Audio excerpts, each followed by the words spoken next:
El aire ya no es suficiente. Ya no es suficiente. Por eso nos movemos por el ciberespacio a máxima velocidad. La RZ Radio. Porque el futuro es hoy. Unidos triunfaremos. Llega para construir un puente político con las generaciones del siglo XXI y ofrecer al pueblo argentino un nuevo amanecer de grandeza nacional y justicia social. Conducido por Juan Gabriel Lavaqué, colaborador directo del general Perón y defensor del gobierno de Isabel Perón. Ante los ataques de los golpistas de 1976, siempre al servicio de la unidad del movimiento peronista y de su triunfo en 2019.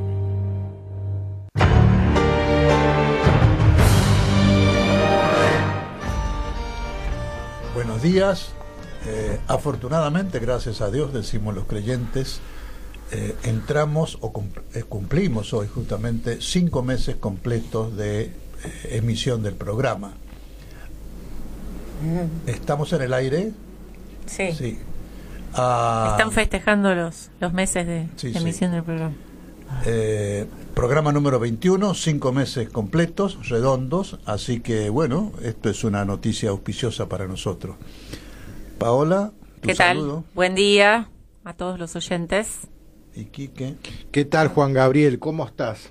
Bien, bien, bien. Con ánimo de comenzar este programa que completa los 5 meses, pero le vamos a dar la bienvenida a Solange, que están en la producción, a Jimena Santamaría, Solange Paz, perdón, Jimena Santamaría, que está a cargo del video, de las filmaciones, y a Álvaro el apellido Almada, que es el que nos controla, está en el control.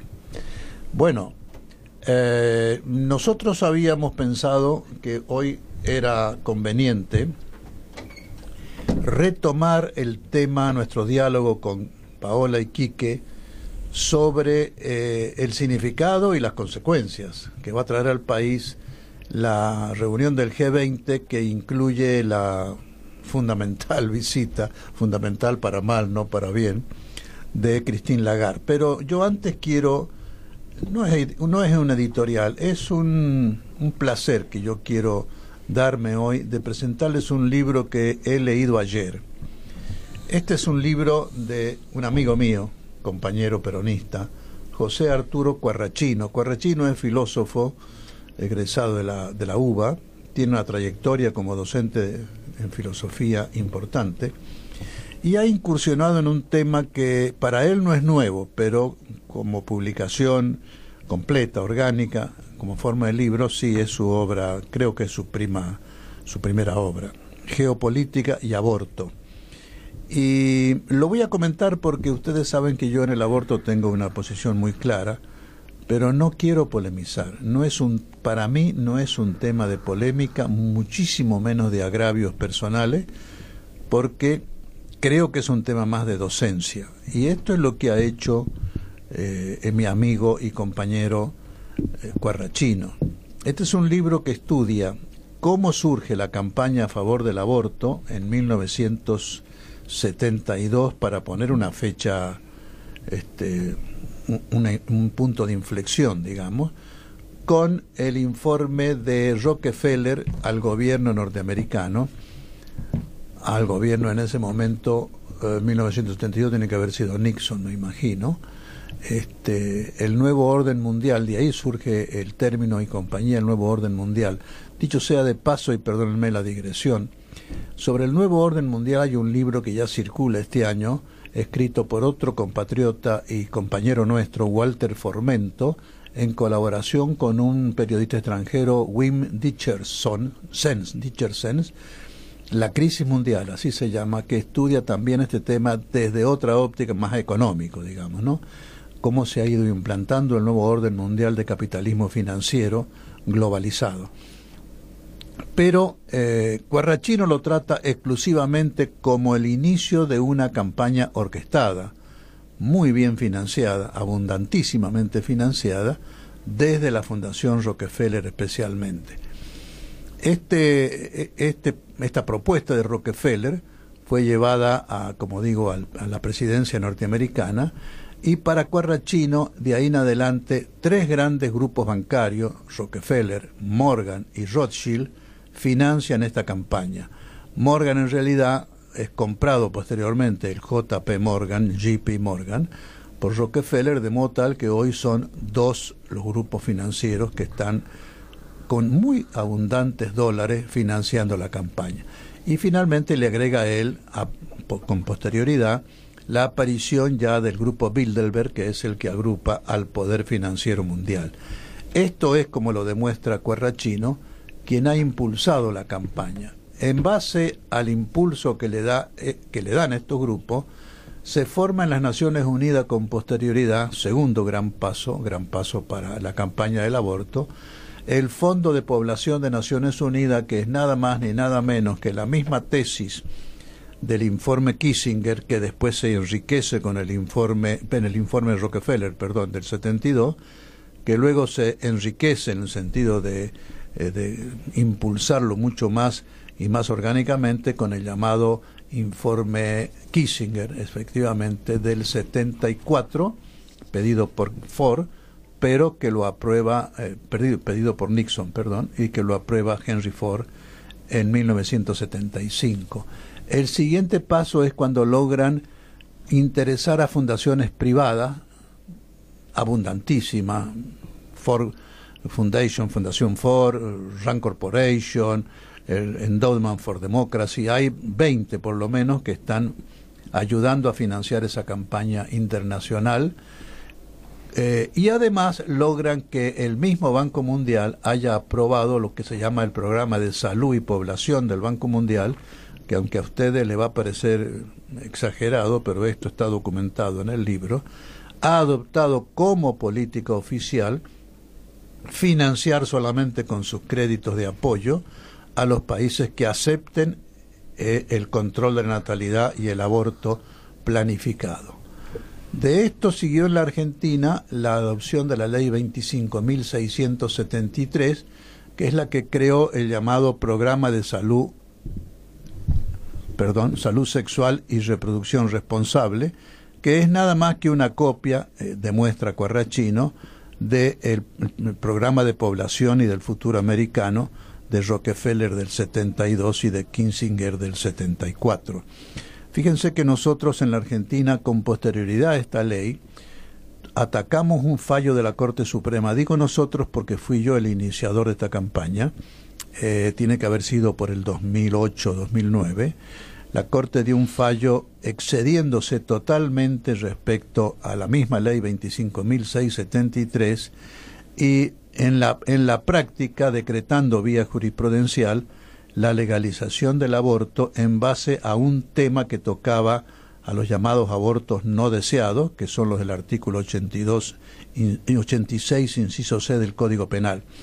La Corte dictó este fallo, nosotros lo atacamos de inconstitucional ante la Comisión Interamericana de Derechos Humanos, y la comisión, que está totalmente copada por la campaña abortista de Rockefeller, Rothschild y compañía, la Comisión Interamericana no pudo no darnos la razón, y lo que hizo fue decir que no era tema de su competencia. Tardó 4 años en decirlo, pero al final se lavó las manos.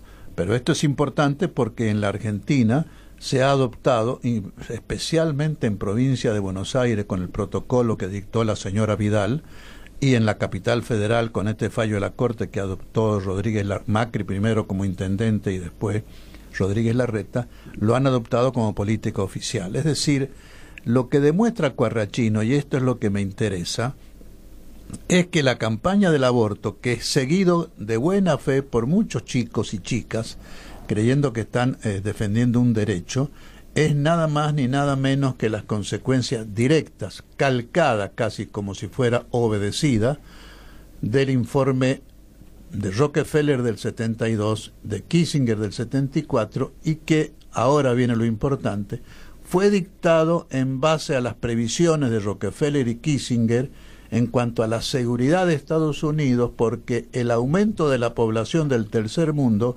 hacía peligrar el abastecimiento de alimentos, energía y materiales estratégicos para la seguridad de Estados Unidos para el siglo XXI. Este fue el motivo de los informes Rockefeller y Kissinger. Este es el motivo de la campaña de control de la natalidad y de aborto incluido. no es un problema religioso, y aquí Quarrachino tiene la habilidad y la prudencia de no tocar el problema religioso, porque hay muchos católicos que dicen, bueno, pero el plan de la creación de Dios, y tienen razón para los católicos, pero para los que no son católicos ese argumento no sirve, no hay que mezclarlo. Y quizás una pena que la quiero marcar. Quarrachino lo ha entendido perfectamente, lo ha enfocado desde el punto de vista geopolítico, que es el tema. Pero le he dado el prólogo a un autor, yo lo conozco, no voy a decir el nombre porque no quiero ni polémica ni ofensa, a un autor de aquellos que piensan que todo se reduce a un problema como si estuviéramos en el fin del mundo, en el apocalipsis, y ya ha vuelto Jesucristo por segunda vez. Ustedes conocen la tesis de San Agustín de la ciudad celeste, que es la lucha espiritual, y la ciudad terrenal. Bueno, estos creen que la ciudad celeste es esta vida. La ciudad celeste, como la Jerusalén celestial de los judíos, se refiere a la lucha final de la presencia nueva de Dios en el mundo. Pero esto es un tema teológico que solamente interesa a los creyentes judíos, cristianos, y creo que musulmanes también piensan semejante. No es la razón teológica un motivo para traer a discusión. La discusión hay que centrarla. Entre los católicos podemos hacer la discusión que queramos, pero nacionalmente, generalmente, la discusión hay que centrarla en dos objetivos que en esto Quarrachino ha sido prudentísimo. ¿Cómo surgió? ¿Por qué razones geopolíticas norteamericanas surge la campaña del aborto en el 72? Y segundo, esto sí, porque es científico y no ideológico, que la vida nace con la concepción. Esto no es porque lo dice la Biblia, porque lo dice el Evangelio, esto lo dice la ciencia. Se une un gameto masculino, el espermatozoide, con un gameto femenino, el óvulo, y dan nacimiento a una nueva vida con un nuevo mosaico antigénico, con un nuevo composición genética. Esto es lo que importa. Entonces es de lamentar que el prólogo se lo haya dado a un hombre que ha confundido los planos, pero eso es, creo que un detalle. La obra de Quarrachino es fantástica. Déjenme terminar con algo que me puso los pelos de punta. Quarrachino trae la estadística de abortos que se han producido en el mundo desde 1922, en que la Unión Soviética decreta una ley legalizando los abortos. 809 millones de abortos desde 1922 a 2006. Hoy deben pasar los 1.000 millones. Hemos matado el 15% de la población mundial actual en abortos. Esto es dolorosísimo. Al margen de que sea un pecado, un delito, lo que ustedes quieran, es dolorosísimo. Estamos matando a las generaciones del futuro. Estamos matando niños. La Unión Soviética sola mató a 282. China a 264. Estados Unidos, estoy hablando de millones de abortos. 45 Estados Unidos, 36 millones Japón. Rusia, post-Unión Soviética, 13 millones, y después siguen Rumania, Vietnam, India y Ucrania. Esto es el aporte fantástico que ha hecho mi amigo y compañero Quarrachino. Y un detalle, este libro no es casualidad, no se quiso vender, ninguna distribuidora lo mandó a las librerías, y entonces Quarrachino ha tenido que recurrir a dos librerías, de las cuales existente hoy realmente es una y con dirección equivocada en internet, y por eso le digo a mi amigo Quarrachino y a todos ustedes, corrijan el internet. La librería del Club del Libro Cívico, que es en el único lugar donde existe para comprarlo, está en Marcelo T. de Alvear, 1348, local 147. Es una galería. 1348 de Marcelo T. de Alvear. Vale la pena. Y a Quarrachino mis felicitaciones y mi agradecimiento. Se nos fue un poco largo el comentario, pero creo que valía la pena. Bien, vamos. En esta tierra, lo mejor que tenemos es el pueblo. Hagámoslo realidad triunfando, unidos en 2019. Ese es el objetivo de Unidos Triunfaremos, el programa de Juan Gabriel Lavaqué y sus colaboradores, que se emite por Sónica Más.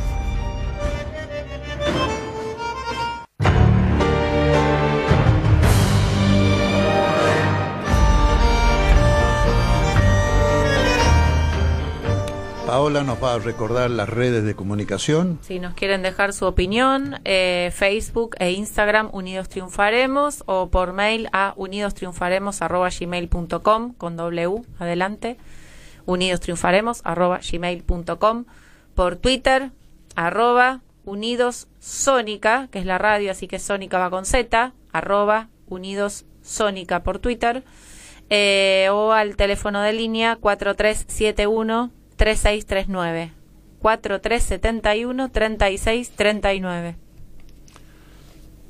¿Les ¿Listo? comento lo del merendero? Sí, eso ¿también? es muy importante, le hemos querido dar un espacio especial. Es una obra de bien que estamos colaborando y creo que vale la pena que todos colaboremos, todos los que puedan.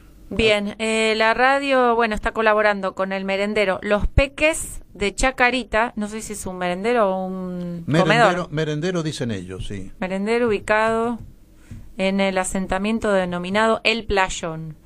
Bueno, la radio está colaborando, pero los vecinos y los oyentes o quienes puedan acercarse pueden llevar ahí leche en polvo, galletitas, mermelada, dulce de leche, azúcar, harina, alimentos no perecederos, arroz, polenta y fideos. También pueden coordinar con el merendero para llevarlo por WhatsApp. El WhatsApp es 011-2262-7728. Repito, 22 62 77 28. Fantástico. Yo les aclaro que esto es una iniciativa de la Radio Sónica como tal y hemos puesto el hombro un poquito cada uno de los programas, pero lo que dice Paola, insisto, todo lo que puedan y quieran lo pueden hacer. Esta es una obra, yo felicito a Maxi, a Ezequiel, a Flor, a todos los chicos de la radio que han tenido esta iniciativa fantástica, humanitaria. Un abrazo para ellos también y para los chicos que van al merendero. ¿Cómo se llama? Los Peques de Chacarita. Sí, Los Peques de Chacarita. Bueno, me está mirando Quique con una ansia de mandarme un directo a la mandíbula. No, por favor, Juan Gabriel, hay muchos temas. A ver, esto vamos que a vos vamos a retomar el diálogo con Paola y Quique sobre las consecuencias y los motivos que trajeron a la reunión del G20, o que trajo también la reunión del G20, de ministros de Finanzas y presidente de Banco Central, y que fue acompañada por la, vamos a llamarle coordinadora general. La mujer lagarto, llamémosla por su nombre, mujer lagarto. No, digamos Christine Lagarde, vamos a respetarla en lo humano. Te escucho, Quique. Bueno, mira, primer pregunta, ¿qué hacía ella acá? Si era una reunión del G20, el G20 agrupa a Estados-naciones soberanos. Esa reunión era específicamente de sus ministros de finanzas y de sus presidentes de los bancos centrales. Ella no es ministra de Finanzas y Economía de ningún país, ni es presidenta de ningún banco central. O sea, a título de que estaba la presencia del FMI en esa reunión, representada por la figura de la mujer lagarto.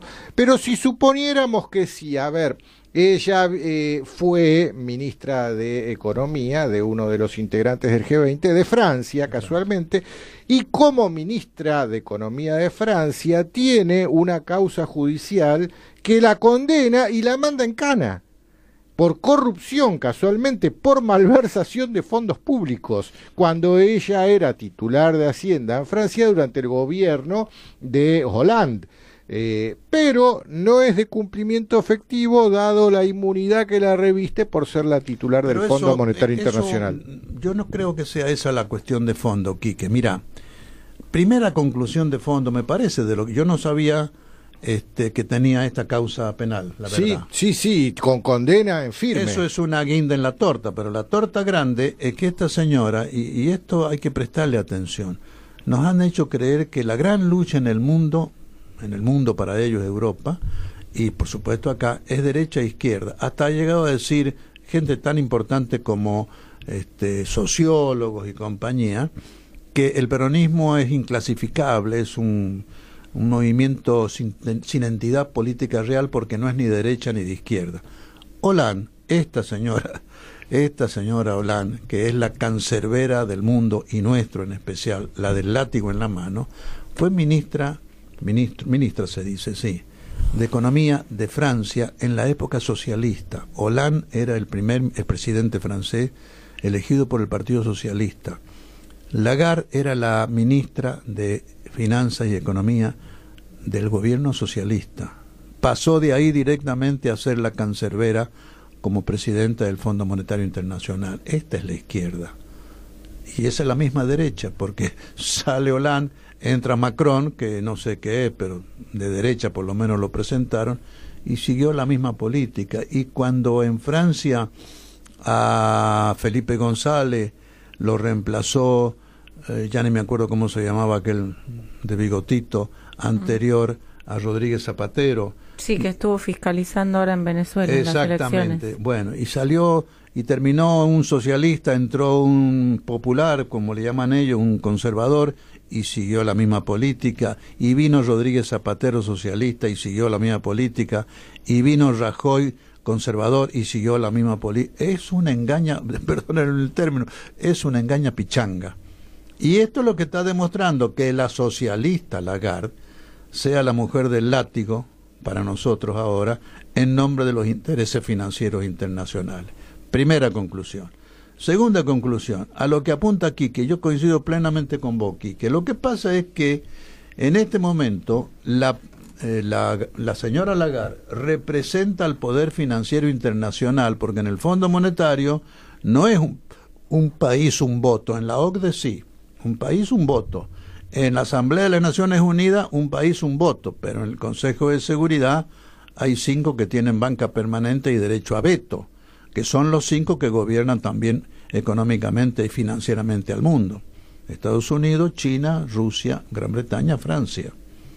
Y le ponen 5 más 1 porque como Alemania ha adquirido entidad propia, la están admitiendo también en las tratativas económicas. 5 más 1 firmaron con el acuerdo atómico con Irán, por ejemplo. Son los 5 grandes vencedores de la guerra, directa o indirectamente. Esta es la realidad. Lagarde representa el poder financiero internacional. La OCDE, de una u otra manera, representa a los estados. ¿Quién tiene más poder? ¿Quién es el que orienta en este momento la política de la OCDE, Quique? Sí, toda la estructura de poder mundial, Lagarde, obviamente. Lagarde, por eso es el poder de Lagarde. Sí, es así. Sí, ¿Paola? de todos modos, no sé, primero yo diría que a eso que se le llama socialismo en Europa se pareció bastante poco un socialismo.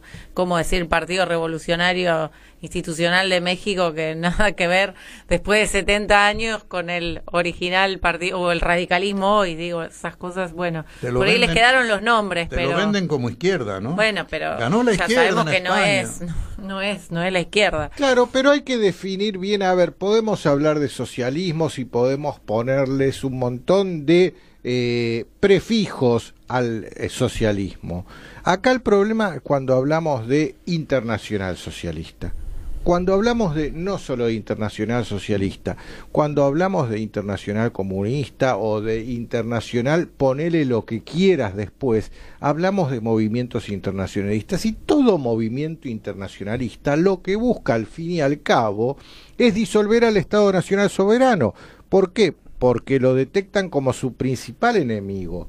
Si estamos en un movimiento internacionalista, todo lo que se oponga a la internacionalización de la toma de las decisiones es el enemigo. Y esta internacionalización de la toma de las decisiones no es democrática, como nos hacen creer, para nada democrática. La toman 3 o 4 personas en base a sus propios intereses o a los intereses que ellos representan, y que por lo general son los intereses de las grandes estructuras de poder mundial, las grandes corporaciones, y ese es el problema del mundo de hoy, casualmente. Perdóname, Quique, vuelvo a lo de Quarrachino, ¿no?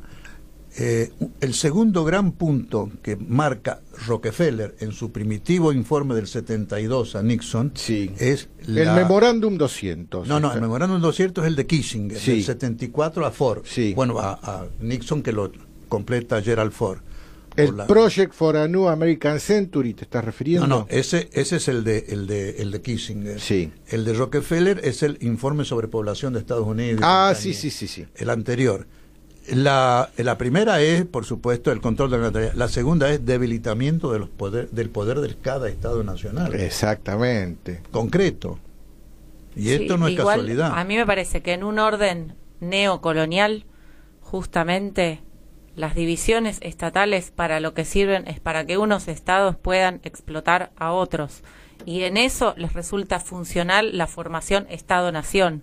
Lo que pasa es que obviamente no todos los estados tienen el mismo poder. Digo, está muy bien ilustrado en la teoría de la dependencia que escribieron Cardoso y Faleto ya en la década del 70 y tiene mucha vigencia, y ellos demuestran cómo se extrae riqueza o se distribuye desigualmente al interior de cada país. Por ejemplo, estaba escuchando que la zona sur de la ciudad de Buenos Aires tiene la misma tasa de mortalidad infantil que Chaco y Formosa.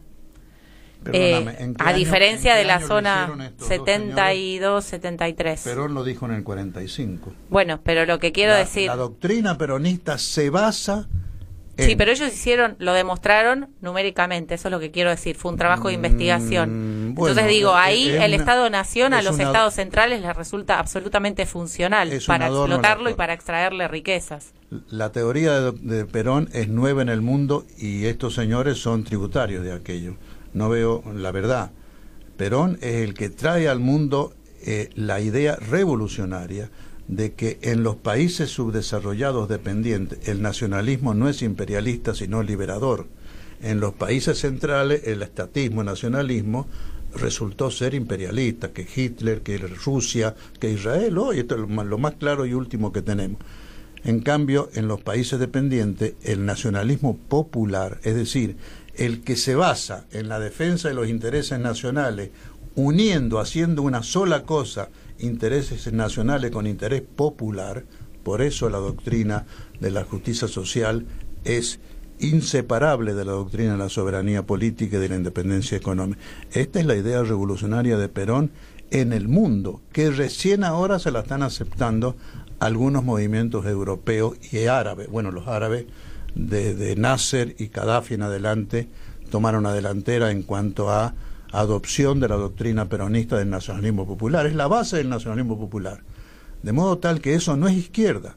La izquierda ha ido aprendiendo en el mundo, en algunos lugares, no en todos, que la defensa de lo social o económico-social de las clases postergadas va indisolublemente unida a la soberanía nacional y a media. Porque fíjate, los dos pensadores más importantes neomarxistas posteriores a la debacle de la Unión Soviética, implosión de la Unión Soviética, son Negri y Hart. Anthony Negri, el italiano, y Hart, el norteamericano, escribieron un libro poco después de la implosión de la Unión Soviética que se llamó Imperio. El libro Imperio de estos dos neomarxistas, marxistas declarados, posteriores a la implosión de la Unión Soviética. No es un libro muy marxista tampoco ese. Es neomarxista. Menos diciendo que es el fin de la historia. No, el fin de la historia no es. No es sí, pero en Imperio también lo dice Negri. Lo podrán decir, pero lo que dicen ellos que implosionada la Unión Soviética, el gran mal que nos podría traer, la novedad que nos podría traer las próximas generaciones es revivir el nacionalismo, el gran mal. Bueno, vos entonces fíjate. Hay que dejar, perdóname, la tesis de ello es que de aquí en adelante los intereses de los sectores populares postergados queda en manos de la multitud. Crearon el término la multitud. Hay que dejar que la multitud vaya viendo por dónde. Una multitud no es un pueblo. Le falta conducción, le falta objetivos claros y le falta organicidad. Esta es la tesis neomarxista conocida, no hay otra. Porque lo de Gramsci quedó postergado. Gramsci actuó en la época del 20 y del 30, ni conoció la implosión de la Unión Soviética.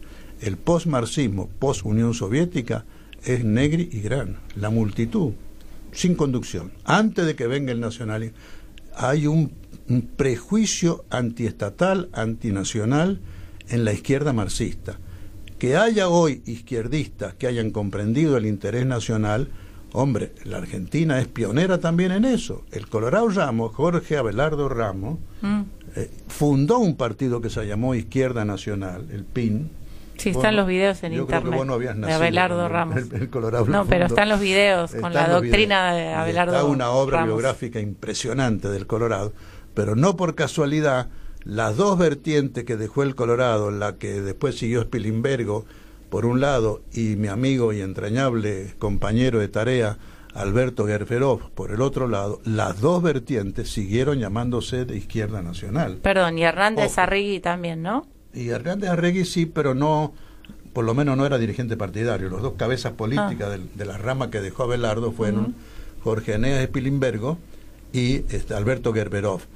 Una que apoyó al kirchnerismo, la otra no, pero esto creo que es un detalle circunstancial. Las dos comprendieron la importancia de apoyar al peronismo. Es más, cuando yo defendía a Isabel en soledad política, total soledad política, el 24 de marzo del 76 en adelante no quedó ni el loro, como se dice comúnmente, en defensa de Isabel. El único grupo político organizado que se me arrimó a ayudarme fue la Izquierda Nacional y el Partido Comunista Revolucionario Maoísta. ¿Por qué? No sé. Los únicos dos grupos que me apoyaron. Yo insisto, mirar al mundo en términos de derechas e izquierdas es algo que quedó en el siglo XX para mí. Hoy en el siglo XXI lo único que hay es arriba y abajo. Lamentablemente nosotros somos los de abajo. Veamos un poco quiénes son los de arriba. Y arriba el gran debate es globalización o nación. La globalización lo que busca es privatizar el poder a nivel mundial, ¿no?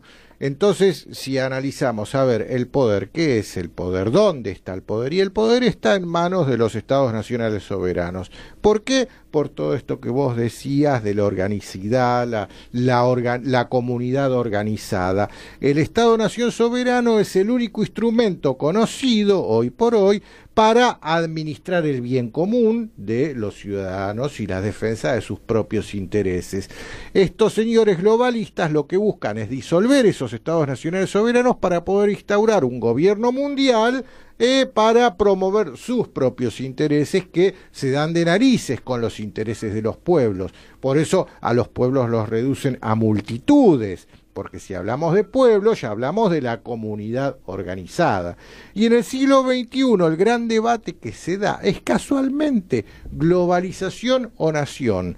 O nos globalizamos en pos de la instauración de un gobierno mundial que de democrático no va a tener nada, porque no vamos a levantarnos todos los ciudadanos del planeta un domingo para ir a votar por el presidente del mundo. Es más bien una estructura similar a la de las corporaciones. Las corporaciones, ¿cómo se organizan? Y en la corporación hay un CEO, un CEO, ¿no? Un gerente general designado por un directorio, y ese directorio responde a los accionistas. Bueno, entonces para analizar esta estructura de poder mundial que se está promoviendo en el siglo XXI, tenemos que ver quiénes son los integrantes de ese directorio que designan al CEO, al CEO, hoy muy bien encarnado en la figura del presidente Macri, y quiénes son los accionistas a los que responde ese directorio. Y ahí vamos a desenmarañar la verdadera estructura del poder mundial hoy. Sí, pero yo le agregaría esto que ha planteado Paola, ha dado pie a lo que dije, porque me parece que, y es importante remarcarlo, hay nacionalismos elitistas. Este libro que yo he comentado y he hecho la diferencia entre el autor cuarrachino, peronista, nacionalista popular, y el prologuista, que es un nacionalista elitista, que despotrica contra Perón y contra el peronismo. Esa es la enorme diferencia entre el viejo nacionalismo elitista. Leopoldo Lugones no fue nacionalista. Sí, además no hay un solo nacionalismo, Ricardo claramente. Roja no fue nacionalista, sí. Hitler no fue nacionalista, Stalin no fue nacionalista, Netanyahu no es nacionalista. Sí, pero decir que el nacionalismo es todo lo mismo es como decir que usar el término populismo en un sentido negativo, es lo mismo. En el sentido de que cada uno le quiera dar. Claro. Pero ha habido en el mundo el nacionalismo morrasiano de Charles Maurras, que fue el ideólogo del nacionalismo europeo en principio de la época del 30, y acá lo siguió Irasusta, lo siguió Leopoldo Lugones, lo siguió Sánchez Toranzo, ¿cómo se llamaba? No sé quién es. Bueno, Sánchez, hay un obispo ahora con ese nombre.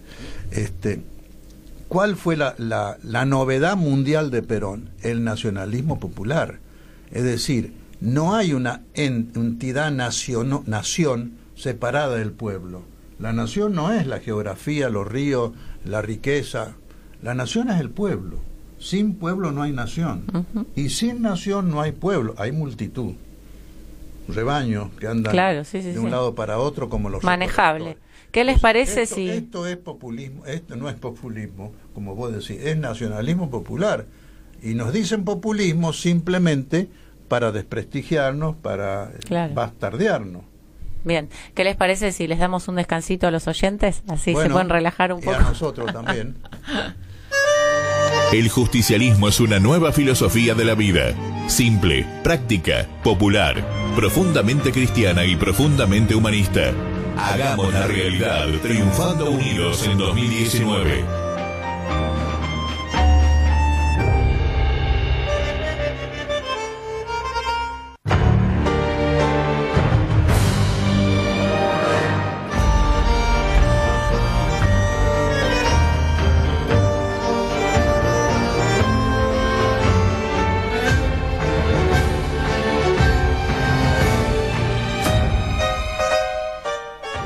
Bueno, continuamos con el tema que nos incumbe hoy. Hoy sí lo podemos desarrollar, que es la reunión del G20.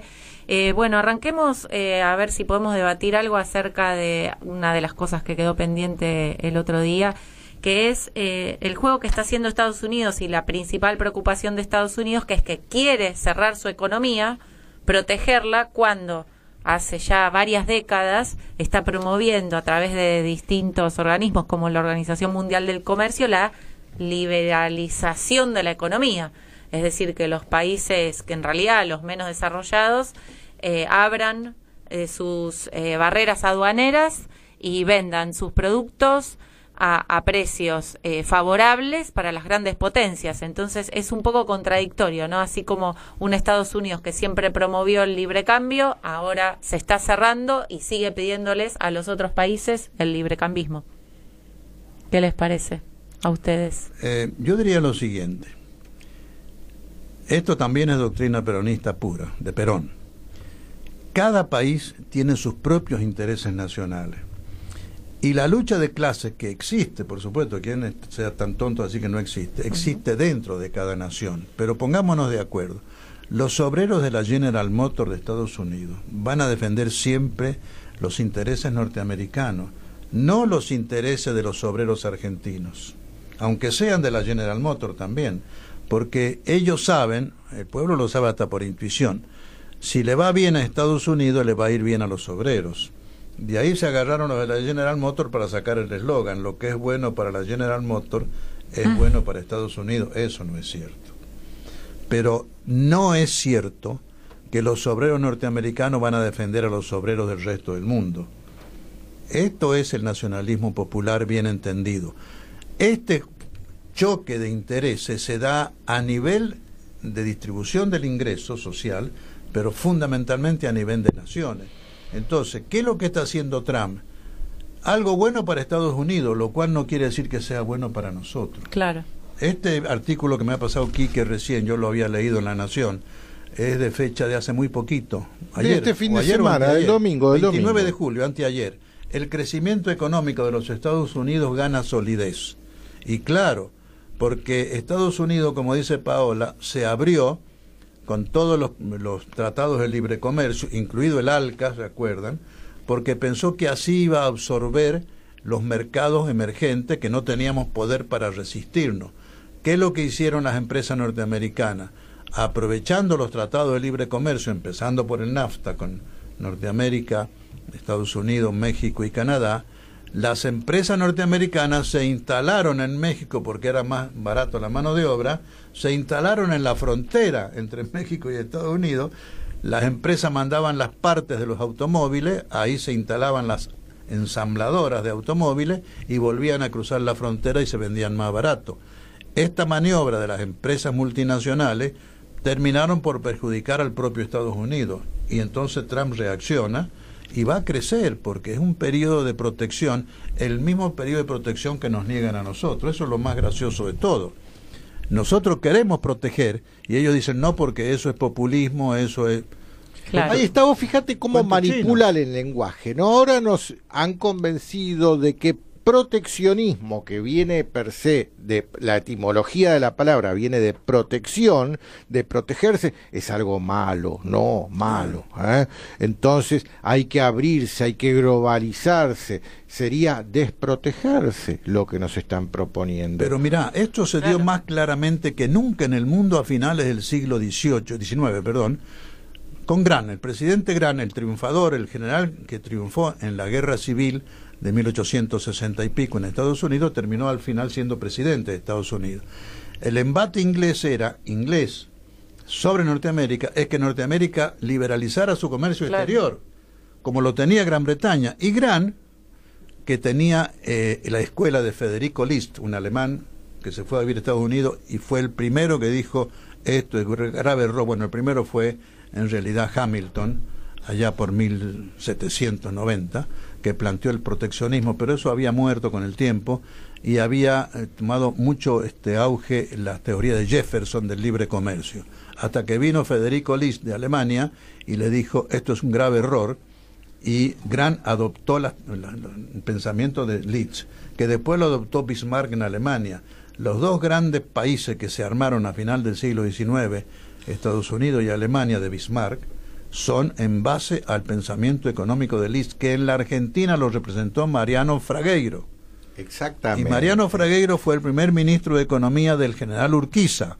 Duró 2 años porque lo liquidaron las empresas inglesas porque era proteccionista. Todo el juego viene desde ahí, Paola. Entonces, ¿qué hizo Grant? Protegió la industria nacional incipiente en ese momento, y cuando lo apretaron mucho los ingleses en una cena que se hizo famosa, que le dieron al presidente Grant, él se y donde le pidieron los empresarios que diera libre comercio en Estados Unidos, dijo, cuando Estados Unidos sea tan potente económicamente como Gran Bretaña, es decir, dentro de unos 200 años, dijo él, adrede, vamos a dar libre comercio porque entonces le vamos a competir a ustedes. Pero mientras ustedes sean un país con una industria desarrollada y nosotros no, vamos a proteger. Este es todo el meollo de la cuestión. Pero vos fíjate, vos pones como ejemplo lo que pasó en el siglo XXIX allá en la América del Norte. 19. En el siglo XIX, sí. ¿Qué dije? Se entendió dije 29. Sí. Ya llegaremos, Quique. Está bien, no. 1870. ¿Será que me tomé el 29 a la boca? Yo te pongo el ejemplo también de lo que pasaba acá en el sur de las Américas en el mismo siglo, con el otro ejemplo de proteccionismo borrado de la historia, que fue el Paraguay del mariscal Solano López. A tal punto que la pérfida corona inglesa se encargó a través de sus súbditos sudamericanos de organizarle la guerra destructora a esa nación soberana, con un mitre a la cabeza, con el director el fundador del diario La Nación, y se han encargado desde aquel entonces a que la palabra proteccionismo sea demonizada por la prensa. Y si leemos hoy la prensa, ya sea la local, la vernácula con La Nación y el que viene a la cabeza, o la de los Estados Unidos, con un New York Times, un Washington Post, un Wall Street Journal, una CNN, un Bloomberg, cómo atacan todas las políticas proteccionistas de Donald Trump. Por eso lo odian tanto en los Estados Unidos a Donald Trump. Y si vamos a esta nota, a este recorte del domingo, donde dice claramente que el nivel de actividad del país está incrementándose en el segundo trimestre, porque ellos sí tuvieron un segundo trimestre de brotes verdes, no como nosotros, Estados Unidos va a crecer al 4,1% y es el mayor crecimiento de los Estados Unidos en los últimos 13 años. Pero permitime una perla. La hipocresía de esto está en que este señor Trump es el presidente de Estados Unidos y Estados Unidos es el sostén principal de la señora Lagarde. Y la señora Lagarde, cuyo principal sostén es el Estados Unidos de Trump, a nosotros nos exige libertad de comercio. Claro. Y en Estados Unidos hay proteccionismo. Y les doy otra perla. Esto que dice Quique, que a Paraguay lo destruyó Gran Bretaña, Pepe Rosa, José María Rosa y luego Fermín Chávez lo ha ratificado, han documentado que en la reunión de gabinete del presidente Mitre, donde se le declaró la guerra a Paraguay e ingresamos a la Triple Alianza para destruir Paraguay, estuvo presente el embajador de Gran Bretaña en la Argentina, que se llamaba cónsul, no embajador. En la reunión de gabinete en donde Mitre y su gabinete le declararon la guerra a Paraguay, estuvo presente el embajador de Gran Bretaña. Esto no es casualidad. Bien, me gustaría hacer un comentario por el tema de que por ahí los que nos escuchan dicen, bueno, ¿y yo qué tengo que ver? ¿Yo qué puedo hacer? Todos los ciudadanos apoyamos o resistimos a estos embates del poder económico central. Cuando, por ejemplo, la gente dice, ay, sí, pero yo quiero comprar cualquier celular porque a mí me gusta y yo quiero poder elegir y entonces hay que abrir la economía, digo, porque, por ejemplo, he hablado con muchos chilenos que ellos tienen una economía muy liberalizada y dicen, ay, ustedes los argentinos no pueden comprar nada y al final tienen un montón de restricciones. Estoy hablando de hace 2 años más o menos, ¿no? Entonces, las personas, el pueblo y los ciudadanos expresan de alguna manera el apoyo a estas políticas, por ejemplo, como la de este gobierno, sin querer y sin saberlo. Entonces tenemos que todos desasnarnos y ser responsables también de las cosas que apoyamos. No hay que echarle mucha culpa al pueblo común, Paola, porque lee los diarios. La Nación, librecambista. Clarín, librecambista. No es que le echo la culpa, justamente. Claro, pero y ellos replican, hay que estar pero atentos. Clarín, Nación, Infobae, replican Wall Street Journal, Washington Post, New York Times, es eso. Pero es que el secreto está, ¿quiénes son los dueños de La Nación y de Clarín realmente? Goldman Sachs de Clarín y Citicorp de La Nación. Citicorp, y además hay un hermoso estudio de no Javier Lloren, sino su hijo Lázaro. Sí, maravilloso. De los orígenes, los reales. El striptease del poder. Busquen striptease del poder online y lo van a encontrar. ¿Quiénes son los dueños reales de La Nación? Hace unos 15 años, o quizá un poquitito más, cuando la familia Saguier compró las acciones de la familia Mitre, que son entre ellos primos. Son parientes, sí. Son primos, claro. Sí. Saguier son Saguier Mitre. Es más, la señora de Noble tiene un parentesco también vía casamientos entre primos con la familia Saguier y con la familia Mitre. Está todo muy mezclado. Hace unos 15 años hubo una rarísima operación en las islas de los Caimanes o de alguna de ellas, por donde se hizo dueña de La Nación un grupo secreto cuyo único representante es un estudio jurídico de Nueva York. Uno de los abogados de ese estudio forma parte del directorio de La Nación, y ese estudio es el descubrimiento de Lloren. Ese estudio es una empresa de tapadera, como le llaman ellos, es una empresa que responde a la CIA. Es decir, no sería nada raro que el dinero para que los Saguier hayan comprado las acciones de los Mitre en La Nación sea la CIA. Lo de Clarín es más grosero, porque es público que han tenido, ellos dicen, el 19% de las acciones, Goldman Sachs. Sí. Y Goldman Sachs, señores, no es un grupo inversor inocente. Goldman Sachs es el principal apoyo financiero que tiene la IPAC. La IPAC es el lobby oficial, registrado, permitido por los Estados Unidos, a favor de Israel, que funciona en Estados Unidos. Goldman Sachs es capital sionista, pro-Israel, no es casualidad. Igual que los fondos buitre, Paul Singer y Goldman Sachs y Adelson son los grupos de mayor apoyo que tiene la IPAC para presionar a Estados Unidos que su política exterior favorezca a Israel.